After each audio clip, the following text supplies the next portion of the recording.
ಚಿನ್ನದ ದರ ಇಳಿಕೆಯಾಗಲಿ, ಮುನಿದ ಚಿನ್ನ ಒಲಿಲಿ ಅಂತ ಹೇಳಿ ಒಂದು ವಿಶಿಷ್ಟ ಹರಕೆಯನ್ನು ಭಕ್ತನೊಬ್ಬ ದೇವಿಗೆ ಹೊತ್ಕೊಂಡಿರೋದು. ಬಾಳೆಹಣ್ಣಿನ ಮೇಲೆ ಬರೆದು ವಿಶಿಷ್ಟ ಬೇಡಿಕೆಯನ್ನು ಇಟ್ಟಿದ್ದಾನೆ. ರಥೋತ್ಸವಕ್ಕೆ ವಿಶಿಷ್ಟ ಬೇಡಿಕೆಯನ್ನು ಅರ್ಪಿಸಿದ್ದಂತಹ ಭಕ್ತನ ಸುದ್ದಿ ಎಲ್ಲ ಕಡೆ ವೈರಲ್ ಆಗ್ತಾ ಇದೆ. ಹಗರಿಬೊಮ್ಮನಹಳ್ಳಿ ತಾಲೂಕಿನ ಚಿಮ್ನಳ್ಳಿ ದುರ್ಗಮ್ಮ ದೇವಿಯ ರಥೋತ್ಸವ.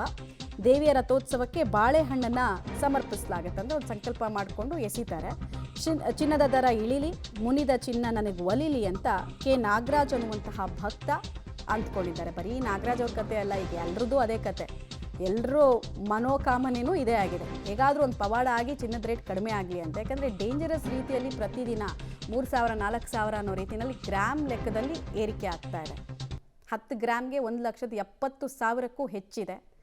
ಎಲ್ಲ ಕಡೆಗಳಲ್ಲೂ ಚಿನ್ನ 2 ಲಕ್ಷ ಹೋಗುತ್ತೆ, 10 ಗ್ರಾಮ್ಗೆ 3 ಲಕ್ಷ ಹೋಗುತ್ತೆ ಅನ್ನುವಂತಹ ವಿಚಾರನ ಇವರು ಹರಕೆ ಹೊತ್ಕೊಳ್ಳೋಕ್ಕೂ ಮುಂಚೆ ಒಂದು ಫೋಟೋ ತೆಕ್ಕೊಂಡಿದ್ದಾರೆ. ಈಗ ಆ ಫೋಟೋ ಎಲ್ಲ ಕಡೆ ವೈರಲ್ ಆಗ್ತಾ ಇದೆ.